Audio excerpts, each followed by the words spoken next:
오늘 갑상선 호르몬에 대한 강의를 맡은 ABO 김은선입니다. 갑상선 호르몬은 갑상샘이라고도 말하는데 이거는 같은 말이라고 합니다. 그래서 순 우리말로 요즘은 의학 용어도 고치는 추세이긴 한데 그래도 너무 오랫동안 써왔기 때문에 혼용해서 많이 쓰고 있거든요. 그래서 갑상선 호르몬에 대해서 알아볼 건데 일단은 호르몬이 뭔지에 대해서 보고 그 중에서도 갑상선 호르몬 그리고 건강한 호르몬을 위해서 어떤 솔루션을 가지고 있는지 한번 보도록 하겠습니다. 일단 호르몬이라고 하는 건 우리가 진짜 익히 많이 들어오고 있는데 호르몬이 뭐지? 라고 이제 한번 찾아봤더니 생체의 각종 세회에서 분비되어 순환계를 통해 이동되고 표적 장기로 수송되어 각종 생리 현상과 행동까지도 조절할 수 있는 일련의 신호 전달 분자를 말한다. 이렇게 사전적 의미가 있습니다. 근데 이렇게 보면 무슨 말인지 하나도 모르겠더라고요, 저도.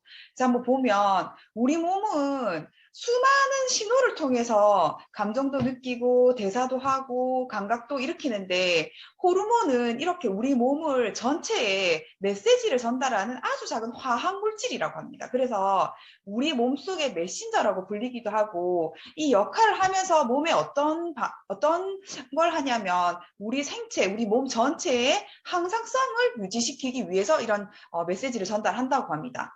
그래서 호르몬이 없으면 어쩌면 우리가 제대로 살아갈 수가 없는 거죠. 그래서 몸속의 숨은 권력자를 호르몬의 이름, 별명이라고 합니다.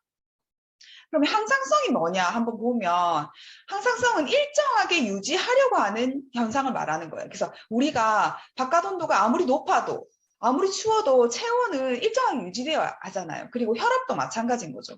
그래서 혈당도 일정하게 유지되어야지 우리가 정상적인 건강을 유지할 수 있고 삼투압도 우리가 체액이 수분이라든지 무기질이라든지 이런 전해질 농도가 일정하게 유지되어야지 우리 몸이 건강하게 유지될 수 있는 거죠. 그래서 우리 몸을 항상 일정하게 유지하기 위해서는 반드시 호르몬의 역할이 필요하다고 합니다. 그래서 호르몬은 우리 몸에서 각 기관에서 생성되는 화학 물질이라고 볼 수 있고 세포와 기관이 아무리 멀리 떨어져 있어도 이 메시지를 통해서 소통하는 역할을 해서 이렇게 지시를 내려서 우리 몸이 항상 같은 항상성을 유지할 수 있도록 도와주고 신체 기능을 제어하는 게 호르몬의 역할입니다. 호르몬은 어떻게 이동하냐 보면 혈관을 통해서 이동을 하거든요. 그래서 호르몬을 분비하는 세포가 혈액을 타고 혈관을 타고 호르몬이 작용해야 해서 그 기능이 조절되는 표적 세포의 수용체와 결합한다고 합니다. 이게 무슨 말이냐면 호르몬은 그 짝지가 있는 거죠. 그래서 열쇠와 자물쇠처럼 그 짝지가 있기 때문에 그 표적 세포에 가서 딱 붙어서 이제 역할을 하게 됩니다. 그러면 여기서 봤듯이 아무리 호르몬이 잘 분비가 되더라도 혈관과 혈액에 문제가 있거나 아니면 부종이 있거나 조직에게 문제가 있으면 호르몬이 정상적으로 작동할 수가 없게 되는 거죠. 그래서 혈관과 혈액의 건강은 기본이다라고 볼 수 있습니다. 그래서 호르몬은 항상성을 유지하는 물질이고 혈액을 타고 흐르다가 그 기관에 수용체를 딱 만났을 때 그 신호를 전달하게 됩니다. 그 결과로 우리 몸은 일정하게 조절하게 되는 게 이제 호르몬의 역할입니다. 그럼 호르몬이 건강한지 불편한지 자가 진단하는 표가 있습니다. 그래서 운동을 해도 자꾸 살이 찐다. 피부가 푸석거리고 주름살이 늘었다. 밤에 잠을 잘 못 잔다.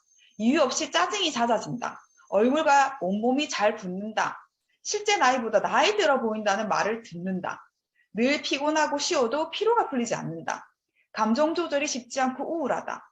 식사를 했는데도 뭔가 먹고 싶다. 밤에 화장실을 자주 가고 항상 목이 마르다. 이런 것들 중에서 3개 이상이면 주의를 해야 되고 5개 이상이면 반드시 전문의와 상담을 해야 된다고 합니다. 근데 이런 상태가 되면 정말 하루 종일 기분이 안 좋고 찌뿌둥하고 컨디션이 안 좋아지는 것 같아요. 그래서 항상 우리가 이런 것들을 염두에 두고 컨디션을 내가 스스로 조금 알아볼 수 있어야 된다고 생각합니다. 그러면 이제 갑상선 호르몬에 대해서 알아볼 건데 갑상샘 호르몬이라고도 하고 갑상선 호르몬이 진짜 많은 우리 몸에는 3,000가지, 4,000가지 이상의 호르몬이 있다고 하는데 우리가 아직도 밝혀지지 않은 것들이 너무 많고 일단 우리가 알고 있는 것만 해도 이제 100가지 정도 된다고요. 그 중에서도 호르몬 중에서도 갑상선 호르몬이 호르몬의 왕이라고 합니다. 이 갑상선은 우리 목 앞부분에 있는데 그 한자로 보면은 방패갑, 형상상, 샘선 이렇게 해서 방패 모양의 가지고 있는 선이 호르몬이라고 합니다. 그래서 갑상선 한번 보면 딱 목젖 바로 아래에 딱 있고 가로 세로 5cm 길이의 아주 작은 기관이라고 합니다. 그리고 삶은 달걀 반 개 12g에서 20g 정도의 무게이고 동글동글한 소엽으로 구성되어 있는데 그 소엽 안에 요포라는 또 동글동글한 물질로 채워져 있다고 합니다. 이 여포가 갑상선 호르몬을 만들고 저장하는 장소인데 갑상선 호르몬은 두 가지 호르몬을 가지고 갑상선 호르몬이라고 합니다. 한 가지는 티록신, 또 한 가지는 칼시토닌이라는 호르몬인데 여기 보면 그 소엽 안에 여포로 막 이루어져 있고 그 주위로 이제 혈관이 막 이렇게 있습니다. 그래서 여포 속에서 이제 호르몬이 만들어지고 저장하고 혈관을 통해서 이동되는 거죠. 그래서 티록신이라는 거는 요오드가 주 원료가 되고 체온 유지라든지 신진대사를 균형을 맞춰주는 에너지 대사를 하는데 아주 중요한 역할을 하는 호르몬입니다. 그리고 두 번째가 칼시토닌인데 칼시토닌은 이제 혈중의 칼슘 농도를 감소시키는 역할을 하게 되거든요. 그래서 혈중의 칼슘 농도가 너무 많으면 심장이 빨리 뛴다든지 그 근육이나 혈관들이 수축한다든지 이런 여러 가지 문제가 생길 수 있기 때문에 혈액에 있는 그 칼슘의 농도가 아주 중요합니다. 그리고 이제 골 대사에 관여하게 되는 거죠. 그리고 갑상선은 그 뒤쪽에 보면은 부갑상선이라는 호르몬이 또 나옵니다. 이 부갑상선 호르몬은 갑상선과 반대되는 역할을 하겠죠. 그래서 부갑상선 호르몬은 혈중의 칼슘 농도가 적을 때, 그래서 혈중에 칼슘이 적을 때 칼슘 농도를 증가시키는 역할을 하는데 우리 몸에서는 칼슘이 99%가 뼈에 있죠. 그리고 1%가 혈액에 있는데 그 1%의 그 혈액의 칼슘 농도의 항상성을 유지하기 위해서 아주 중요한 역할을 하게 되는 거죠. 그래서 혈중의 칼슘 농도가 부족하게 되면은 엄청 사람이 예민해지고 짜증이 난다고 합니다. 그러면서 뼈에서 칼슘을 빼내는 거죠. 그래서 뼈의 99%보다 혈중의 1%가 더 중요하기 때문에 칼슘을 뼈에서 계속 배출하게 되는 거죠. 그래서 나중에는 뼈에 문제가 생기기도 합니다. 그래서 갑상선 호르몬의 역할을 보면은 신진대사, 우리 전체 몸의 신진대사를 유지시키고 심박동, 그다음에 소화력 증진, 탄수화물 대사 촉진, 지방 요온소, 그다음에 체중 조절, 그다음에 아이들의 성장 발달, 그다음에 난포 발달과 임신 유지 이런 아주 중요한 역할을 하기 때문에 우리 인체의 전반적인 대사를 조절합니다. 그래서 신체의 대사 균형을 유지하는 데 있어서 아주 중요한 역할을 하는 게 갑상선 호르몬입니다. 그래서 이 갑상선 호르몬이 우리 그 몸에 윤활유 같은 역할을 하기 때문에 아주 소량이지만 중요한 거죠. 그래서 갑상선 호르몬이 어떻게 분비되고 합성되는지 한번 보면 우리 뇌에는 시상하부라는 곳이 있습니다. 이곳이 우리 몸 그 뇌의 관제탑 역할을 하는데 여기서 갑상선 자극 호르몬을 분비하게 됩니다. 그래서 뇌하수체로 전달을 해서 갑상선이 부족하게 되면은 빨리 보내라고 갑상선에 빨리 자극을 해서 갑상선 호르몬이 분비해야 된다고 하는 막 잔소리 같은 역할을 하는 게 이제 이 호르몬입니다. 그래서 갑상선 자극 호르몬을 분비를 시켜서 갑상선 호르몬이 분비되게 됩니다. 그런데 갑상선 호르몬이 보면 아까 두 종류라고 했잖아요. 티록신과 칼시토닌이 있는데 티록신이 두 가지 종류로 분비가 됩니다. T4와 T3로 분비가 되게 되는데 T4는 비활성형이고 T3는 급할 때 아주 빨리 써라고 하는 활성형이 되는데 비활성형이 90% 이상 분비가 된다고 합니다. 이렇게 급할 때 빨리 쓰이는 T3가 활성형이 많으면 좋은데 왜 이렇게 되냐면 사람마다 이렇게 필요한 양이 다 다르기 때문에 필요할 때 전환해서 쓰라고 이렇게 비활성형과 활성형으로 나누어져서 분비가 된다고 하는데 이렇게 활성형으로 되기 위해서는 간에서 40%에서 20%, 장에서 20% 정도 그 역할을 한다고 합니다. 그래서 간과 장이 건강해야지 비활성형이 활성형으로 바꿔서 몸에서 제대로 역할을 하게 되는 거죠.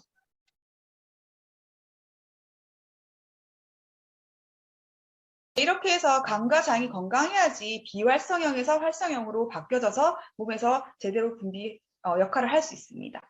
그래서 호르몬이 그러면 왜 문제가 생기냐 한번 알아보면 자가 면역 질환일 수도 있고 전환의 문제, 그다음에 요오드가 부족할 수도 있고 드럭머거, 스트레스 이런 원인들이 있는데 한번 차근차근 살펴보겠습니다. 먼저 영상 짧게 하나 보겠습니다. 체온이 떨어지면 뇌하 수치를 통해 갑상선 자극 호르몬이 분비된다. 갑상선 자극 호르몬은 우리 몸에서 가장 큰 내분비 기관인 갑상선을 자극해 티록신이라 하는 갑상선 호르몬을 혈액을 통해서 온몸의 세포로 보낸다. 갑상선 호르몬을 받은 세포들은 열을 내기 시작하고 떨어진 체온을 정상으로 돌려놓는데, 이때 갑상선 호르몬이 필요 이상 많이 분비되면 에너지를 과도하게 소모시키는 갑상선 기능 항진증이, 반대로 갑상선 호르몬이 부족하면 대사 속도가 느려지면서 체온이 떨어져 추위를 심하게 타는 갑상선 기능 저하증으로 이어진다. 네, 간단하게 한번 살펴본 거예요. 그래서 갑상선 기능 항진과 갑상선 기능 저하가 있는데, 갑상선 기능 항진이라는 거는 우리 몸이 과다한 갑상선 호르몬에 노출되어 나타나는 여러 가지 증상이다. 그러니까 우리가 필요한 양보다 호르몬이 더 많이 노출되는 거죠. 이렇게 되었을 때 여러 가지 증상이 있는데, 가장 큰 원인은 사실은 우리 몸이 면역 체계 불균형으로 생기는 거라고 합니다. 그 그레이브스 병이라고 하는데, 갑상선 항진증을 일으키는 가장 큰 원인이 이 그레이브스 병인데, 이거는 자가 면역 질환의 일종이라고 합니다. 그래서 환자 자신의 면역 세포가 갑상선 세포에 결합할 수 있는 항체를 생산하는 질환으로 갑상선을 엄청 많이 자극을 한다고 합니다. 그렇게 해서 갑상선 호르몬을 과도하게 생성하게 되는데, 보통 여자가 남자보다 훨씬 더 많이 4배에서 5배 정도 발견돼 있기도 하고, 그레이브스 병은 20대, 30대 이런 젊은 여성들에서 많이 발생된다고 합니다. 그래서 갑상선 기능 항진의 60%에서 80%가 원인이 그레이브스 병인데 자가 면역 질환이라는 거죠. 그래서 이 병에 걸리게 되면은 목이 되게 붓는다고 합니다. 근데 이거는 저하증도 사실은 갑상선에 문제가 있는 거기 때문에 저하증에서도 이렇게 목이 붓는 증상이 나타나기도 하고, 이렇게 안구 돌출이 많이 된다고 합니다. 심하면. 이거는 눈 뒤에 눈을 잡아주는 안윤근에 단백질과 지방이 쌓여서 이렇게 안구를 이렇게 밀어낸다고 하거든요. 그래서 이렇게 눈이 돌출되는 증상이 나타나기도 하고, 갑상선 호르몬 과다 분비가 되었을 때 이제 기능 항진 9가지 증상을 살펴보면 이걸 표현 이렇게 하시더라고요. 온 집안에 지금 더운데, 안 그래도 여름에 더운데 불을 떼고 있는 상황이다.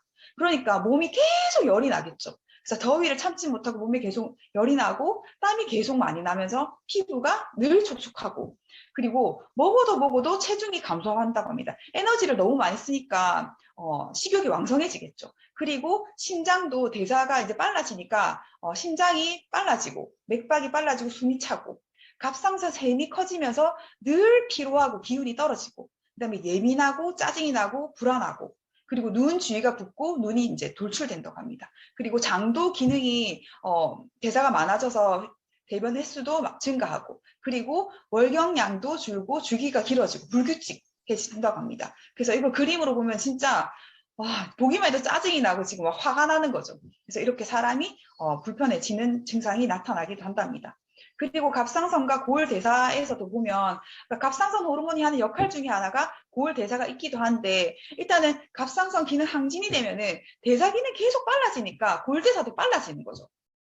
빨라지면은 뼈가 빨리 생성하고 빨리 소실되고 이게 반복되는 거긴 한데, 이게 뼈의 골밀도가 되게 작아진다고, 골밀도가 감소된다고 합니다. 그래서 뼈가 되게 골밀도가 낮아지면서 부실하게 되는 거죠. 그래서 위험한 경우가 생길 수도 있고, 그 갑상선 기능 저하일 때도 대사가 잘 안 되기 때문에 골 형성 기간이 단축되면서 이것도 뼈 자체가 부실해지기도 합니다. 그래서 갑상선 기능 저하는 갑상선 기능 항진과 반대되는 거죠. 갑상선 호르몬이 필요한 양보다 적게 생성돼서 말초 조직에서 갑상선 호르몬의 작용이 둔화되고 전신의 대사가 저하되는 상태를 말합니다. 그래서 여기서도 하시모토 갑상선염이 있는데, 이것도 갑상선 기능 저하를 일으키는 가장 큰 원인이 이 질환입니다. 그래서 이 질환도 자가 면역 질환의 일종인데, 이거는 반대로 체내에 갑상선을 파괴시키는 항체가 생성돼서 갑상선 조직을 공격하고 기능을 잃게 되는 질환이고, 이것도 만성 갑상선염입니다. 염증인 거죠. 그래서 이것도 여성에게 남성보다 10배 이상 발견되고, 이거는 중년 여성 이상에 많이 발생되기 때문에 갱년기 질환과 되게 혼동이 많이 되고 구별하기 힘들다고 합니다. 그래서 갑상선 기능 저하의 70%에서 85%가 하시모토 갑상선염이고, 봤듯이 갑상선 기능 항진이든 갑상선 기능 저하든 사실은 면역 질환의 일종으로 볼 수 있는 게 더 크다고 봅니다. 그래서 갑상선 호르몬 분비 저하가 되었을 때는 한겨울인데 너무 추운데 난방이 안 되는 상태다 라고 보시면 됩니다. 그래서 너무 추운 거죠. 추우니까 심장이 천천히 뛰면서, 심장이 천천히 뛴다는 거는 혈액의 흐름도 약하겠죠. 그러면서 노폐물이라든지 콜레스테롤이라든지 이런 게 침착이 많이 된다고 합니다. 그래서 심혈관 질환에 노출될 수 있는 2차적인 또 질환이 생기는 거죠. 그리고 추위에 민감해지고 신진대사가 안 되니까 피로하고 무기력이 있고, 그리고 소화도 잘 안 되고, 에너지 대사가 안 되니까 체중이 늘립니다. 그래서 작게 먹는데도 계속 체중이 느는 거죠. 그리고 장의 기능도 떨어지면서 변비가 생기고, 두뇌 활동이 느려지면서 나중에는 치매랑 약간 혼돈이 질병에 있어서 치매랑 구별하기 힘들 수도 있다고 합니다. 그리고 피부가 건조해지고 탄성도 떨어지고, 얼굴과 몸이 많이 붓기도 하고, 이것도 마찬가지로 여성이 이제 생리가 불규칙해진다고 합니다. 그래서 만사 귀찮고 아무것도 하기 싫은 이런 내 몸이 그런 상태가 되는 거죠. 그래서 갑상선 호르몬 분비 저하도 연령별로 한번 살펴보면, 소아 청소년기에 이 질환이 생겼을 때는 성장 장애가 생겨서 또래보다 키가 작고 집중력이 당연히 저하되겠죠. 그리고 20, 30대에 이제 오면은 임신한 산모의 갑상선 호르몬이 태아에서 엄청나게 중요한 역할을 하는 시기인데, 이때 제때 치료하지 못하면 태아의 정신운동 지체 생길 수 있는 위험이 생길 수가 있고, 40, 50대 생기면은 갑자기 춥거나 땀이 나고 우울감이 느끼게 하면서 갱년기 증상과 유사해서 발견하기 힘들 수도 있다고 합니다. 그리고 60대 이상이 생기게 되면은 고혈압과 협심증 같은 다른 질환과 동반하는 경우가 생기고, 기억력이 감퇴되고 말이 느려져서 치매로 오인하기도 한다고 합니다. 그래서 사실은 되게 중요하고 위험한 거죠. 그래서 첫 번째로 봤던 호르몬 불균형의 원인이, 첫 번째는 자가 면역 질환입니다. 그래서 우리가 자가 면역 질환, 면역에 있어서 제일 중요한 기관이 어디였어요? 사실은 장인 거죠. 그래서 장이 그냥 다른 문제뿐만 아니라 이런 면역 질환에 있어서 아주 중요한 역할을 하기 때문에 장 관리가 진짜 중요합니다. 그리고 호르몬 불균형의 원인이 아까 전환의 문제라고 했잖아요. 아무리 내 몸에서 그 호르몬이 많이 나와도 간과 장에 문제가 있어서 전환되지 않으면, 활선형으로 전환되지 않으면은 수치상으로는 정상인데 내 몸에서는 그게 받아들여지지가 않는 거죠. 그래서 흡수가 되지 않습니다.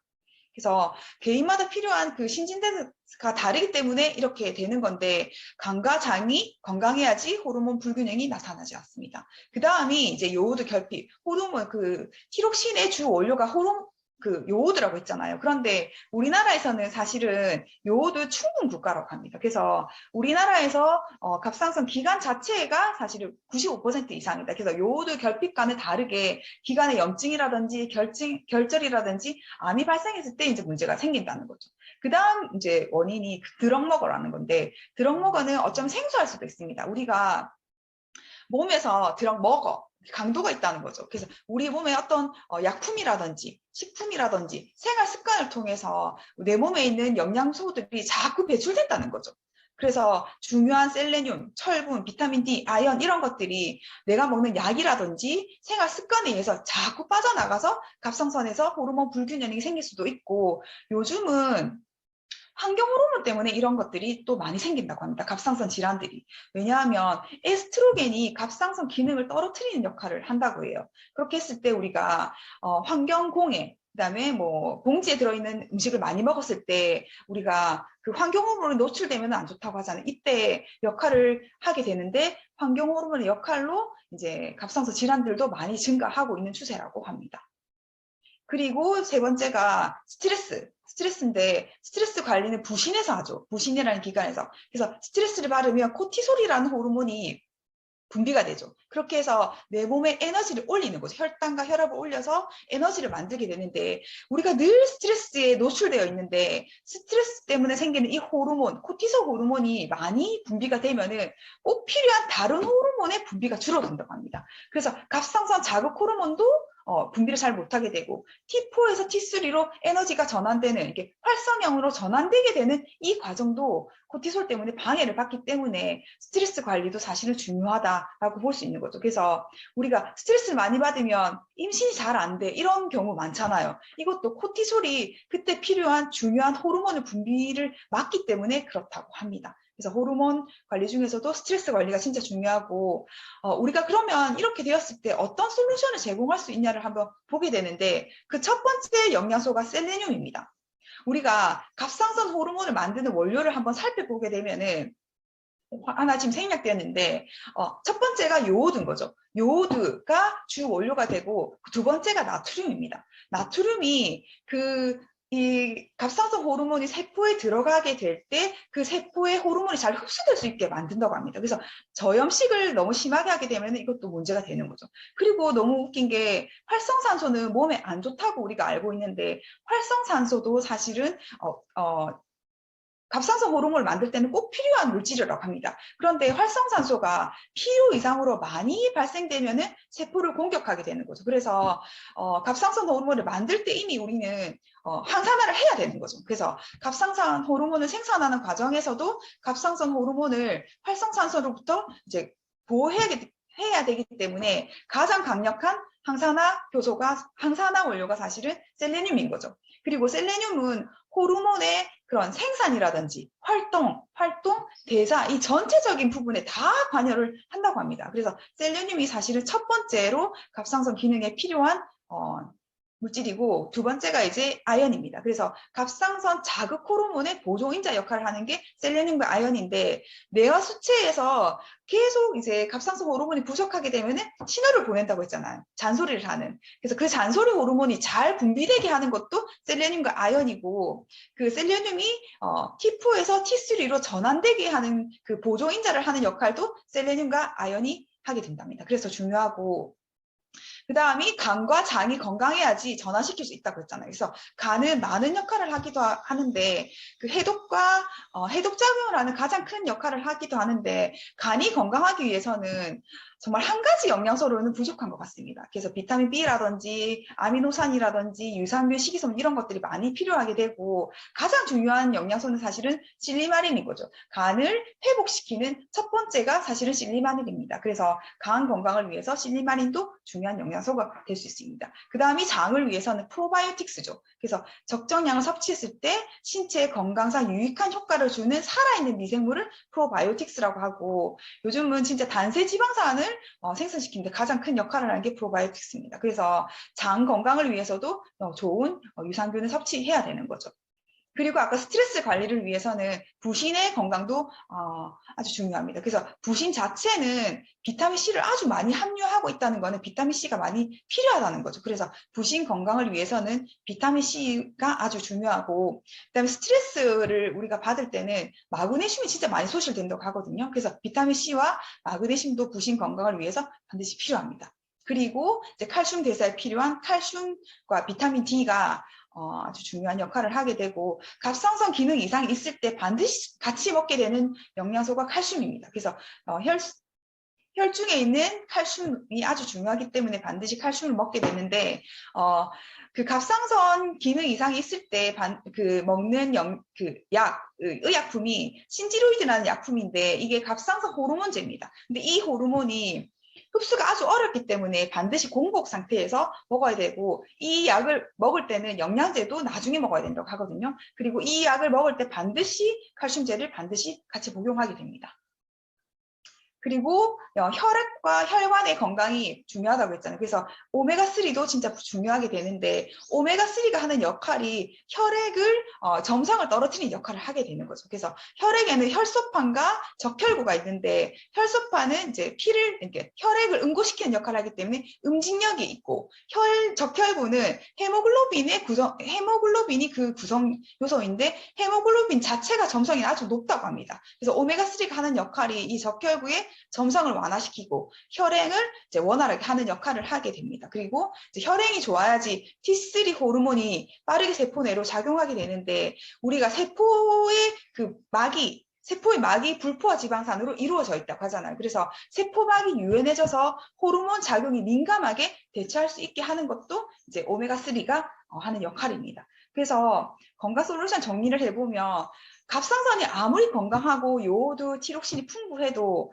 간이나 장이 나쁘면 말짱꽝입니다. 그리고 간이나 장이 아무리 좋아도 부신 피로라든지 스트레스, 염증, 면역 과민이 높으면 이것도 소용이 없는 거죠. 그래서 갑상선은 하나의 문제가 아니라 진짜 많은 복합적으로 얽혀져 있는 구조입니다. 그래서 호르몬, 간, 장, 염증, 면역, 부신 이런 것들이 전부 다 이제 연결되어 있는 거죠. 그래서 면역의 건강이 호르몬의 건강입니다. 그래서 전체적으로 우리가 건강을 관리했을 때 호르몬 건강을 챙길 수 있는 거죠. 그래서 뉴트라이트를 우리가 솔루션을 한번 보면은 우리가 그 많은 영양소들을 사실은 다 하나하나 챙겨 먹기 힘들잖아요. 뉴트라이트에서는 아주 좋은 종합 영양제가 있죠. 그래서 식물 영양소까지 같이 먹을 수 있는 뉴트라이트 더블엑스가 있고, 그 다음이 파셀레늄이 아까 그 셀륨이 아주 중요한 영양소라고 했잖아요. 그래서 파셀레늄이가 있고, 그 다음에 유산균 밸런스 위드인이 있고, 밸런스 위드인 이뮤니티에는 아연이 같이 들어 있습니다. 그래서 이런 유산균이 있고, 그 다음에 지금은 내한테 꼭 맞는 유산균이 나오고 있잖아요. 그래서 마이랩 유산균도 있습니다. 그리고 밀크시슬에는 실리만이 아주 풍부하게 들어가 있고, 세몬 오메가3, 그 다음에 칼맥디, 이렇게 해서 우리가 또 다른 솔루션을 제공해 줄 수 있습니다. 그래서 다른 사람을 만났을 때 우리가 이런 것들을 알고 그 사람한테 맞는 적절한 솔루션을 제공해 줄 수 있으면 좋을 것 같습니다. 제 강의는 여기까지입니다. 감사합니다.